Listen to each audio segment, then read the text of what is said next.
नमस्कार दोस्तों, आर्यमा ज्ञान संबोधि में आप सभी का स्वागत है। आज की ज्ञान संबोधि सनातन संस्कृति के रक्षक नागा सन्यासियों पर है। दोस्तों, नागा सन्यासी हमारी सनातन संस्कृति के आदि रक्षक माने जाते हैं। सहज उत्सुकता का विषय है नागा सन्यासी, जो आकाश को अपना वस्त्र मानते हैं, शरीर पर भस्म मलते हैं और जिन्हें महारत हासिल है युद्ध कला में। इतिहास में आतताइयों के विरुद्ध ऐसे कई गौरवपूर्ण युद्धों का उल्लेख मिलता है, जिनमें हजारों नागा योद्धाओं ने संस्कृति की रक्षा हेतु हिस्सा लिया। आइए उनके रहस्य लोक पर आज चर्चा करते हैं।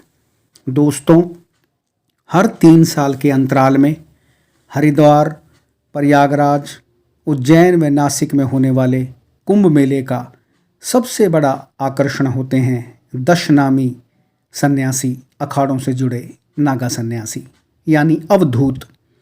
सन्यासियों को यह 10 नामी संबोधन आदि शंकराचार्य का दिया हुआ है। इसकी भी एक लंबी कहानी है दोस्तों।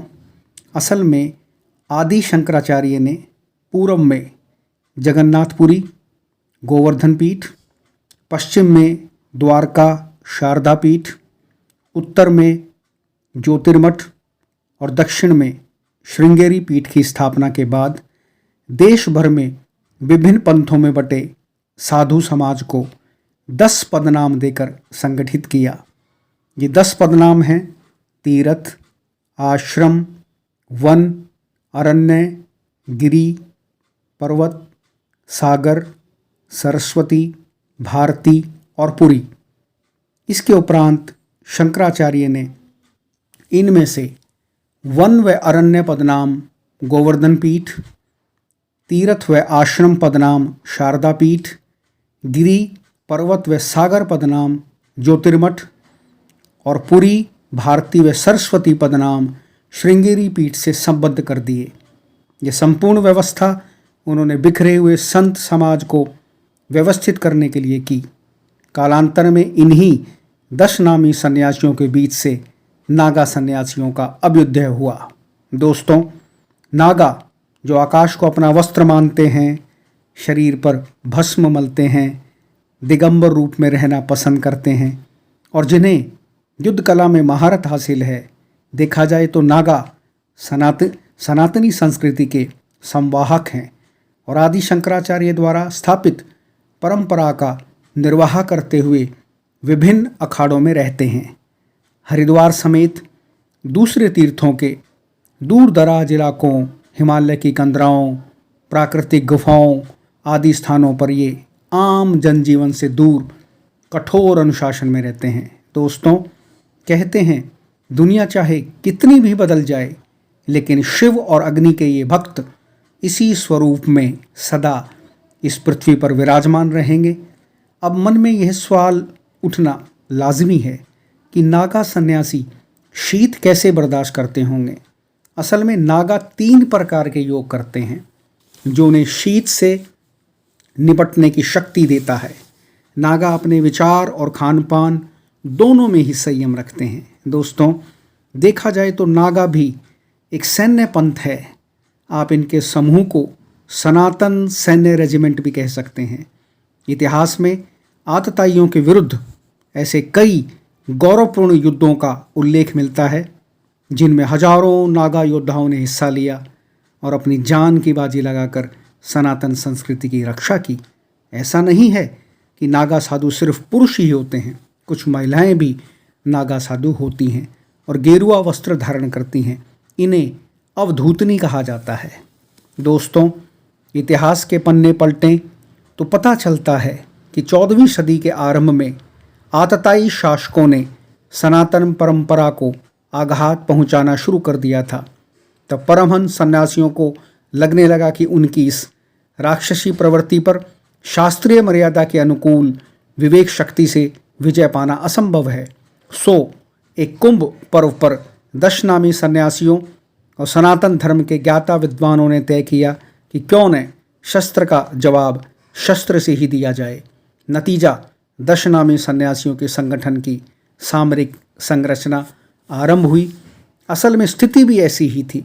सनातन परंपरा की रक्षा के लिए शस्त्र धारण करना ही एकमात्र विकल्प शेष रह गया था। दोस्तों, ऐसा निश्चय हो जाने पर सर्वानुमति से निर्णय लिया गया कि आगामी कुंभ पर्व के सम्मेलन में पूर्वोक्त चारों आम आर्यों, श्रृंगेरी, गोवर्धन, ज्योतिष व शारदा से संबंधित 10 पदों के सन्यासियों की मड़ियों के समस्त मठ संचालकों को विशेष रूप से आमंत्रित किया जाए। इस निर्णय के अनुसार उससे अग्रिम कुंभ पर्व के सम्मेलन में देश के समस्त भागों से हजारों मठों के संचालक, विशिष्ट संत, सन्यासी व सनातन धर्म के ज्ञाता विद्वान इकट्ठे हुए। उन्होंने एक मत से फैसला लिया कि अब परमात्मा के कल्याणकारी शिव स्वरूप की उपासना करते हुए सनातन धर्म की रक्षा नहीं हो सकती। इसलिए परमात्मा रुद्र के संहारक भैरव स्वरूप की उपासना करते हुए हाथों में शस्त्र धारण कर दुष्टों का संहार किया जाए। ऐसा निश्चय हो जाने के बाद शास्त्रों से सज्जित होने के लिए समस्त 10 नामी पदों का आह्वान किया गया। दोस्तों, इनमें विरक्त सन्यासियों के अलावा ऐसे सहस्त्रों नवयुवक भी सम्मिलित हुए जिनके हृदय में सनातन धर्म की रक्षा के लिए सर्वस्व बलिदान करने की प्रबल भावना थी। हजारों की संख्या में नवयुवक संन्यास दीक्षा लेकर धर्म रक्षा के लिए कटिबद्ध हो गए।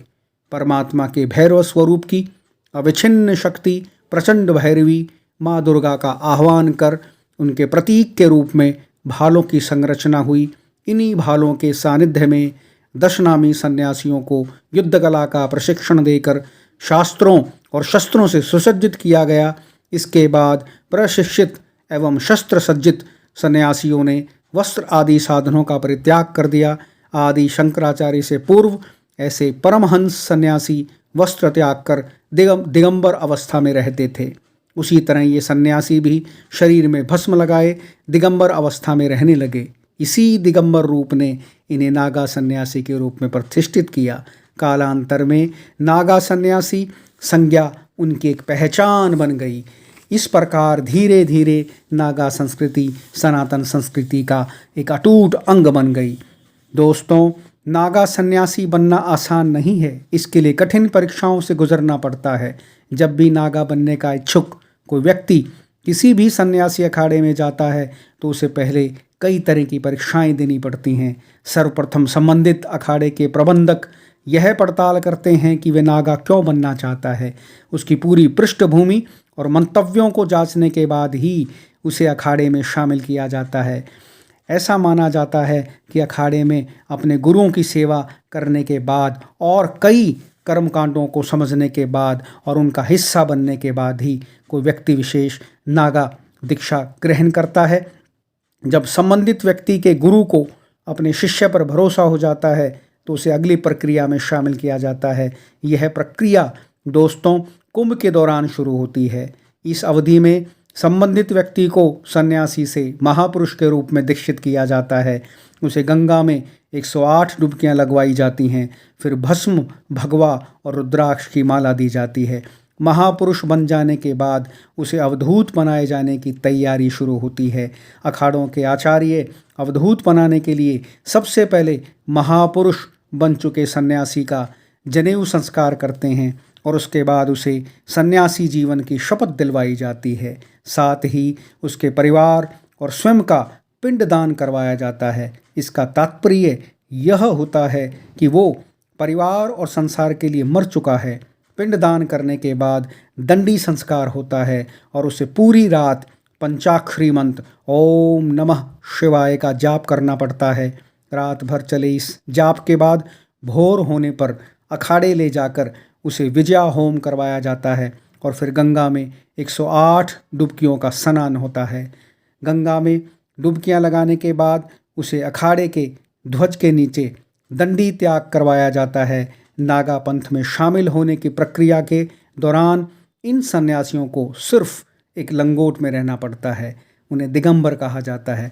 कुंभ मेले में अंतिम प्रण लेने के बाद वे लंगोट का भी परित्याग कर देते हैं और इस प्रकार वे श्री दिगंबर कहलाते हैं। इसके बाद वो ताउम्र इसी दिगंबर अवस्था में रहते हैं। दोस्तों, नागा सन्यासी हमारी संस्कृति के, हमारी सनातन संस्कृति के महान रक्षक हैं। आइए इस सनातन संस्कृति को नमन करते हुए नागा सन्यासियों को आदर भाव से उनके चरणों में अर्यमा ज्ञान संबोधि नमस्कार करती है। जय भारत, जय सनातन संस्कृति।